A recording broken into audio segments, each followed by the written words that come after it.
Hello there. Welcome back to another cross-country ski race report. It's still Hear Her Sports, and I am still your host and producer, Elizabeth Emery. But these race reports are something slightly different than our main episodes. Thanks to the wonderful folks at US Ski and Snowboard, Hear Her Sports is following the cross-country ski World Cup racing season and reporting back to you through these conversations with the US female ski racers.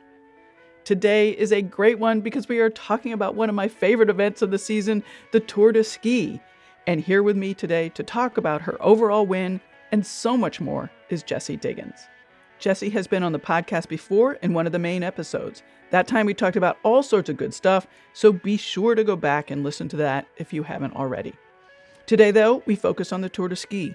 Jessie tells us how she fell in the very snowy day in Davos, other details of that crazy day, waxing, how the wax techs do their great work, how the US team had amazing support, including a PT and a chef, the stress of wearing the leader's yellow bib, where all of those yellow bibs ended up, resting post-tour, and still having the fire to race after more than a decade on the US national team.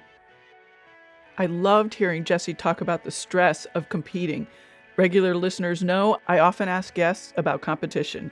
That's because being an athlete and being a competitor are not the same thing.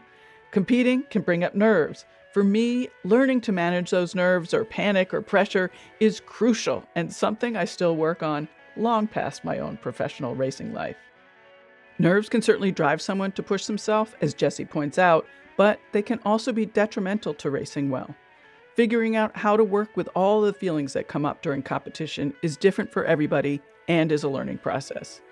What an amazing opportunity it was to have such a thoughtful conversation about it all with Jessie, who has been racing professionally for so many years. If you don't already know about Jessie, she is one of the best cross-country ski racers in the world. In 2018, she and Keegan Randall won gold at the Pyeongchang Olympics, making them the first Americans to win a Nordic ski Olympic gold medal. Jessie also won 2 medals at the most recent Olympics in Beijing, and an Olympic gold medal at the 2023 World Championships. With that gold, she became the first American to win an individual gold medal at World Championships.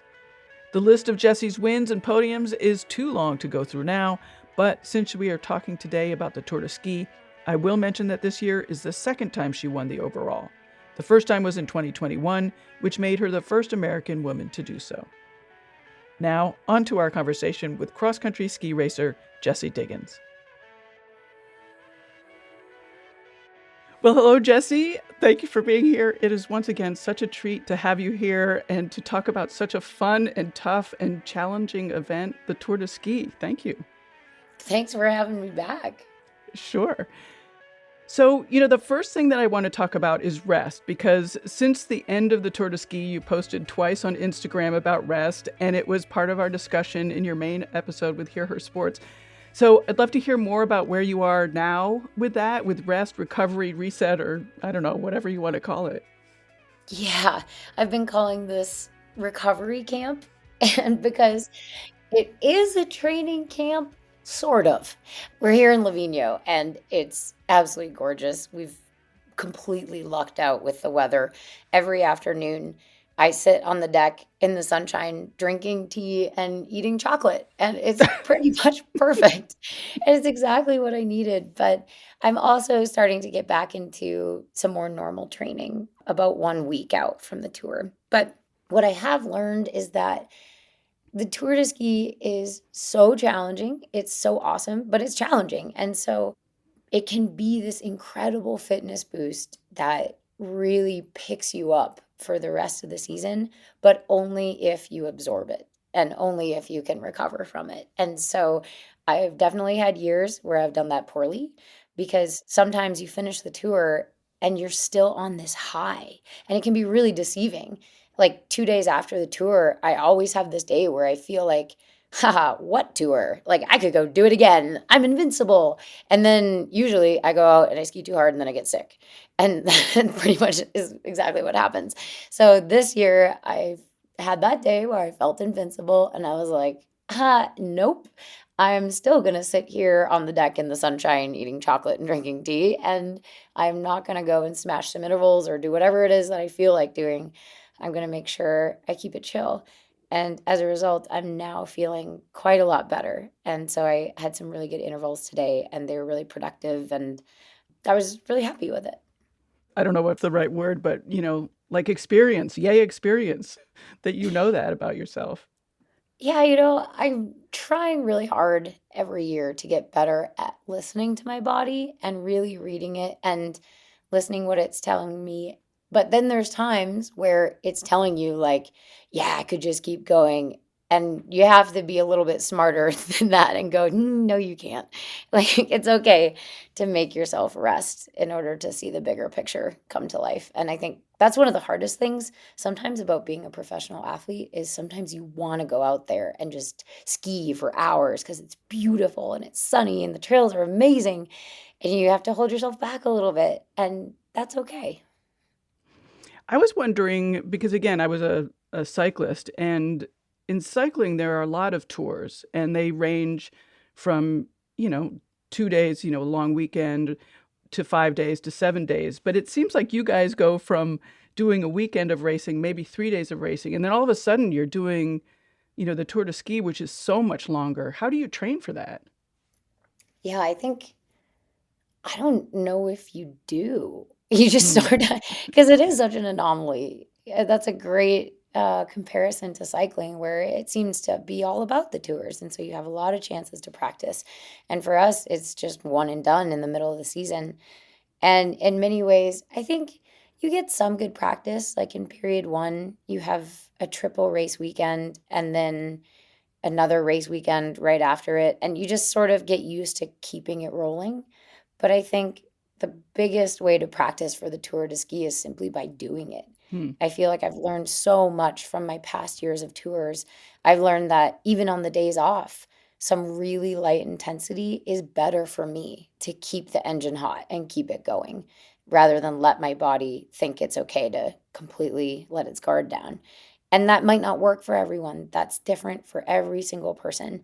And so a little bit of trial and error, I think, over the years has been what's really helped me figure out what I need in order to be successful. Well, moving on to the specifics of the race, we can't talk about it without talking about your fall in that snowy, difficult day in Davos. I mean, totally epic for so many reasons. I mean, it was a big fall, it was an incredibly crazy day. Can you maybe describe what actually happened? Yeah.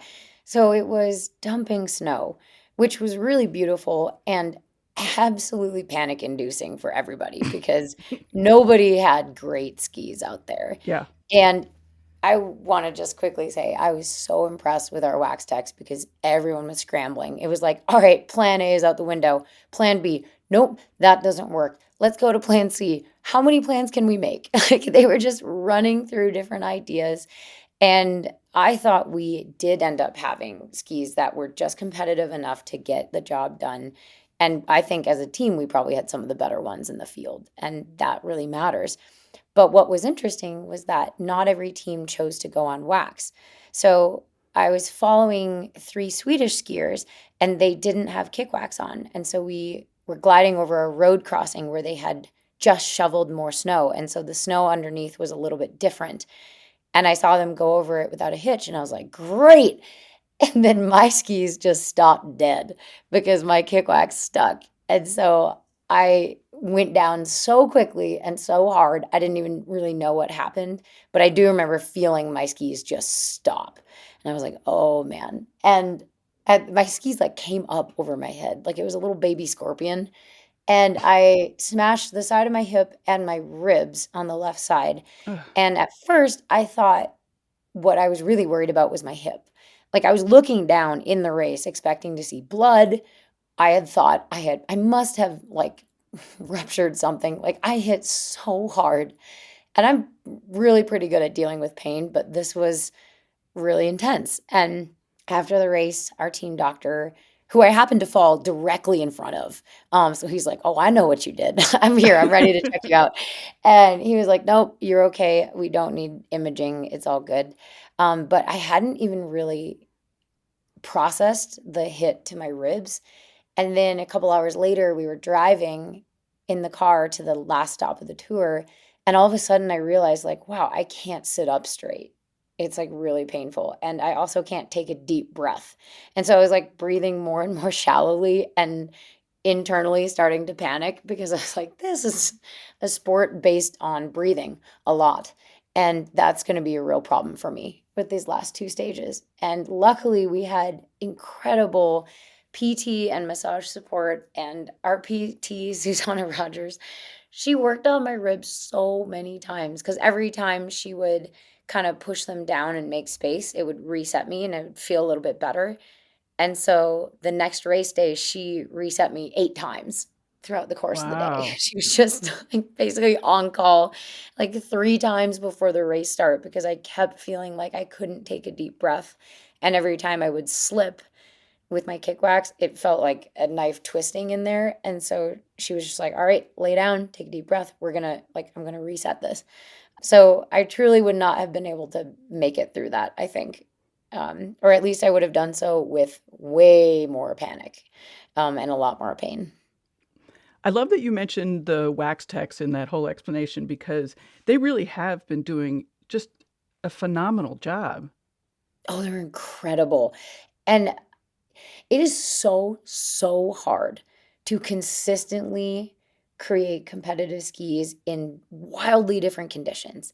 Like in period one, we had some incredibly cold, cold conditions, and we get to Trondheim and it's snowing. No, wait, maybe it's gonna rain. No, wait, it stopped snowing. Just kidding, it's snowing again. Like it was absolutely crazy. And they just stayed calm and kept giving us great skis. And throughout the tour, people think it's hard on the athletes. Not really. Like, we get to show up, warm up, race, and leave. And the techs are out there for hours beforehand, like in the dark sometimes with headlamps. They're out there testing skis. They're already working one day ahead sometimes.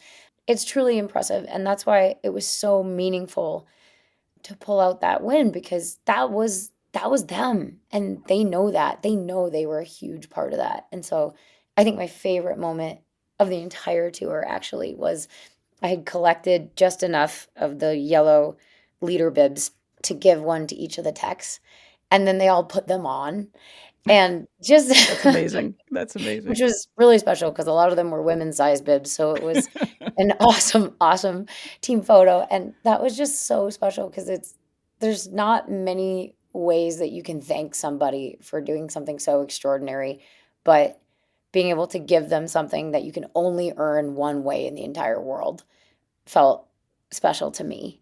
And it was just so cool to see how much it meant to them to see the team succeeding during this tour because we had so many amazing performances from so many people on the team. And yeah, I just think it's really a team sport, and I think it's important for people to know that. Can we go back to sort of choosing the skis on that crazy day? Like, how does that actually work? The wax techs present you with a bunch of different options. You guys discuss it. Like, who's involved in that decision, and how does the final decision actually get made?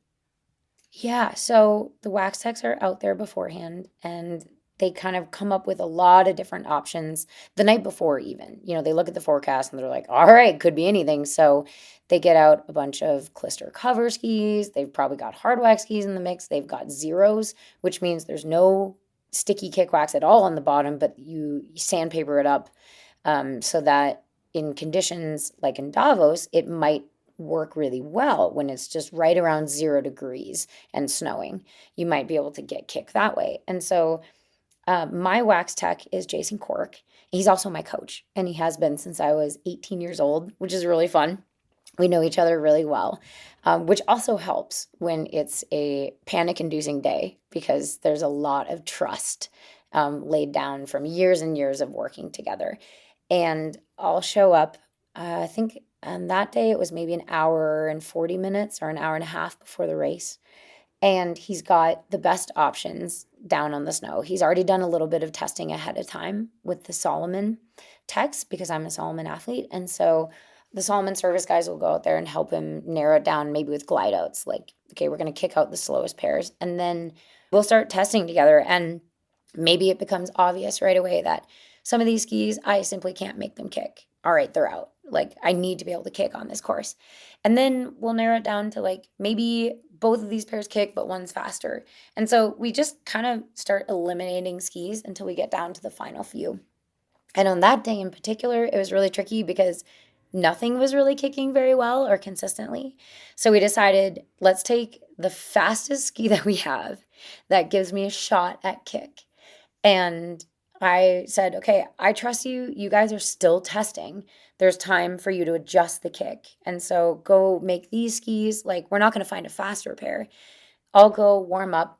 And then right at the start, Cork was able to adjust the kick and add some or remove some as needed based on the other wax techs who are still out there testing right up until, 5 minutes until the gun goes off. They're just out there testing. So, yeah, it's really cool to see how the whole wax tech team works together and then how each tech works with each athlete because it might be a different process. Like some athletes might choose to go on zeros, some might go on clister. It might be based on your individual fleet and what works for you.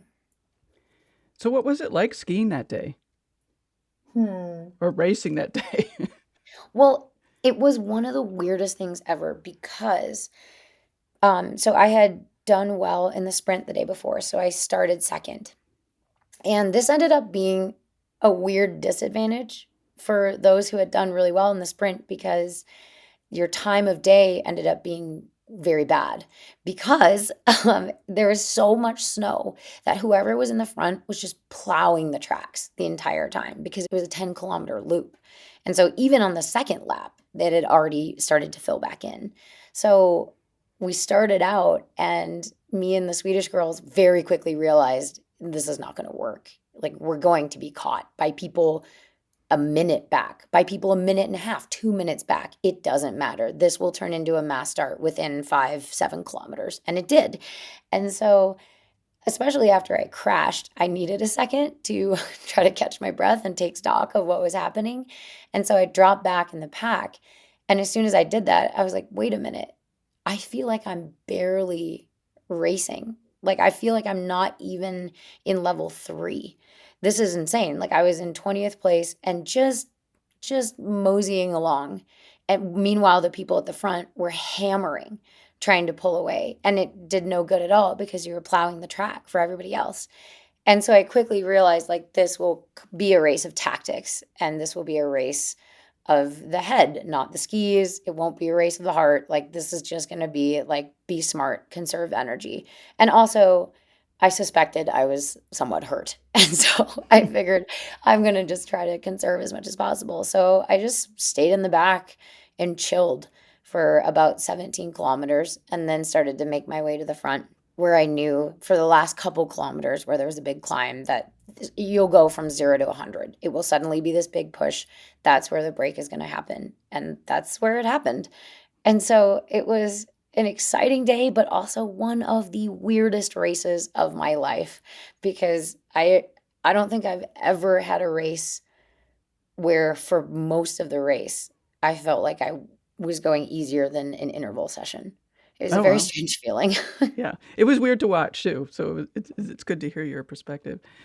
Well, we've been talking a lot about Davos. What do you want to share about the Tour de Ski? Oh, well, I think the biggest thing I wanted to share is the fact that it is a team sport because we had so much help behind the scenes. So we've talked about the wax techs. We've talked about our volunteer, by the way, our PT and MT, they volunteer their time, which is Wow. incredible. So they came over unpaid, taking time off from their family, loved ones, their regular jobs, and they came over to take care of us during the tour. So that is extraordinary. And it makes me feel so, so lucky. And you never take it for granted.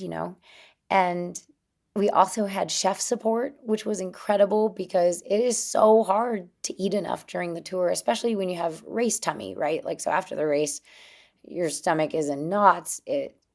Sometimes you just get a really big stomach ache and it's just hard.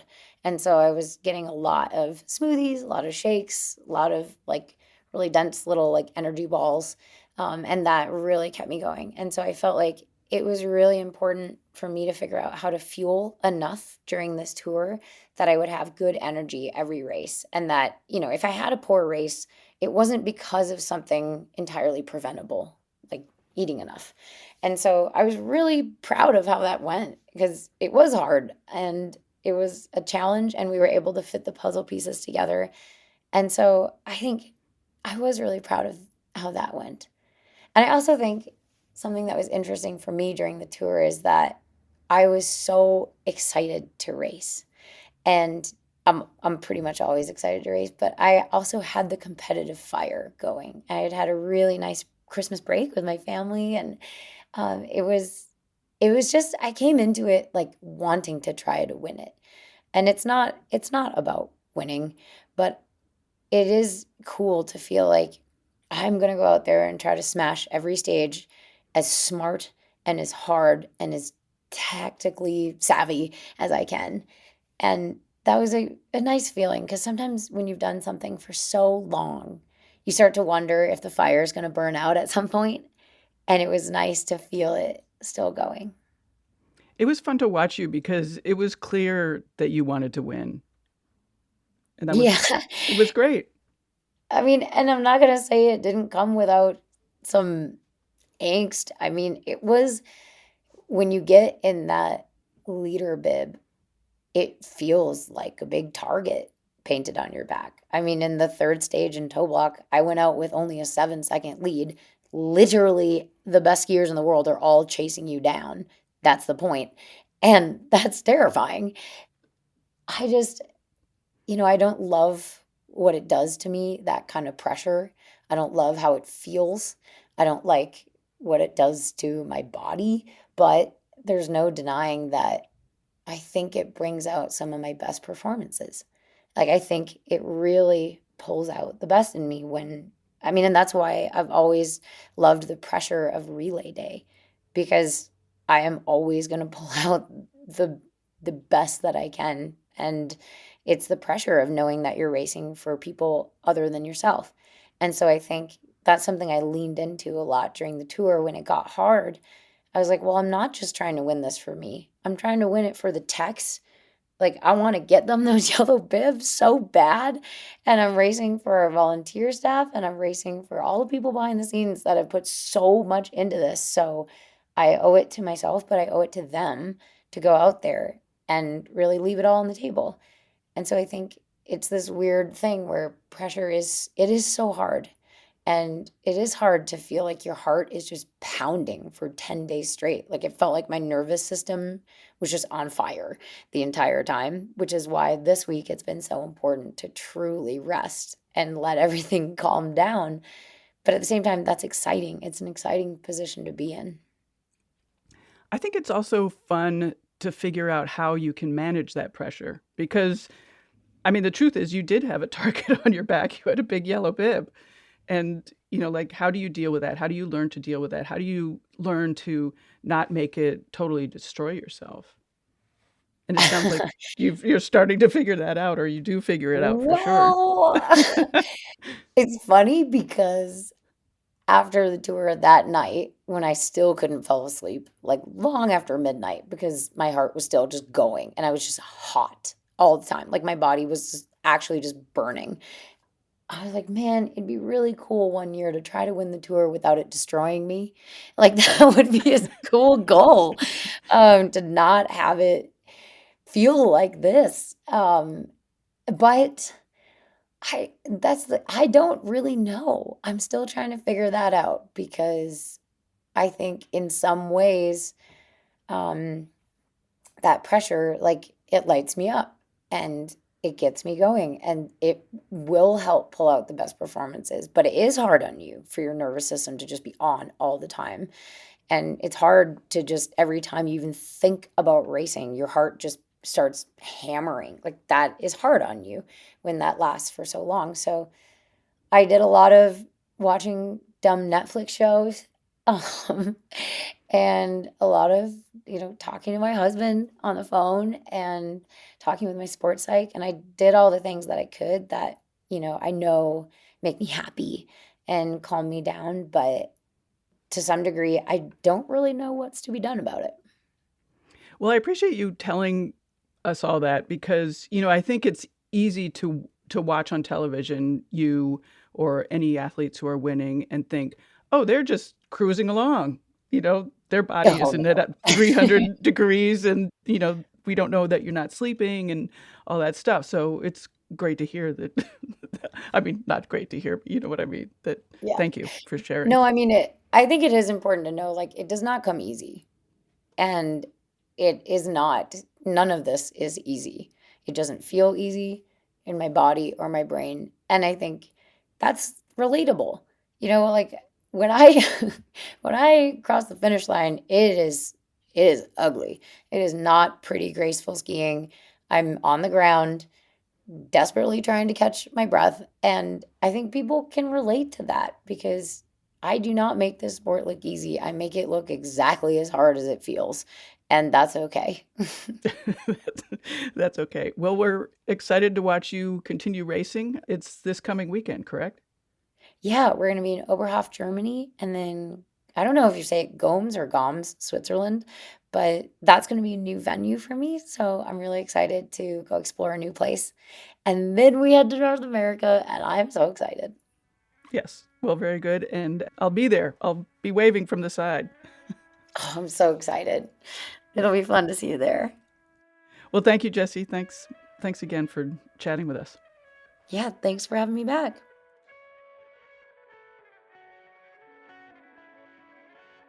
I cannot get enough of the U.S. women's cross-country ski racers. Thank you again to Jessie for talking about the Tour de Ski, and congratulations for such an amazing win.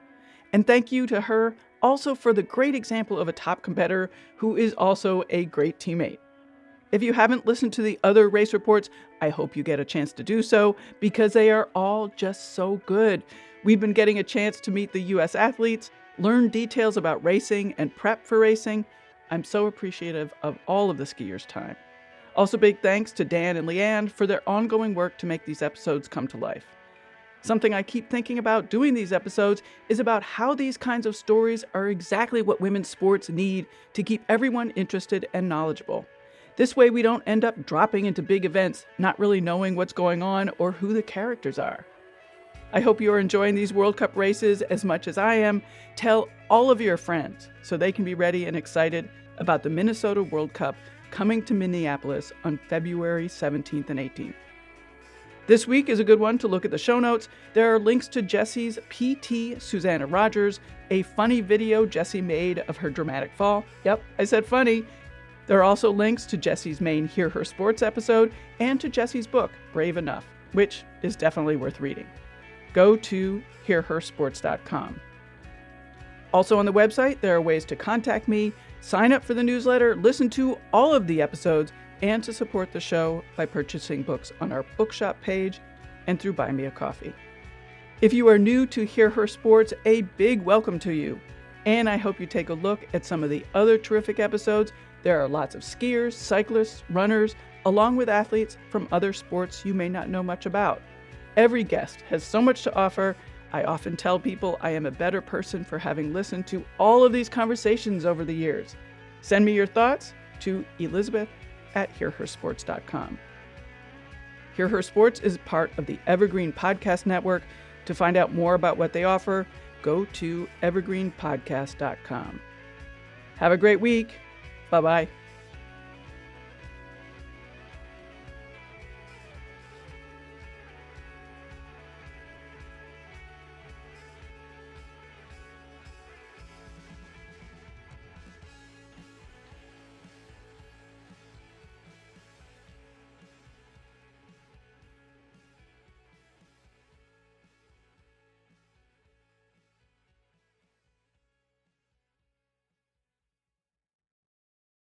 Have you ever wanted to know how to win a Formula One Grand Prix? I mean really know. Know about the driver tactics from the cockpit, the strategy calls from the pit wall, and even the mind games in the paddock. There's a lot more that goes into winning a Grand Prix than just 90 minutes of racing. So every week on the F1 Strategy Report, we're taking a deep dive into the decisions that shape every result. Hey there, my name is Michael Laminato, and every week I'm joined by an expert guest from the paddock to talk through the big calls that won the race and the missteps that resulted in bitter defeat. Before every race, we'll look back at the previous year's result and consult the current form guide, and we'll be in your feed after every Grand Prix dissecting the outcome and what it means for the championship. So for your regular hit of Formula One analysis, subscribe to the F1 Strategy Report wherever you get your favourite podcasts. The Strategy Report is a Beer Mogul podcast on the Evergreen Podcasts network.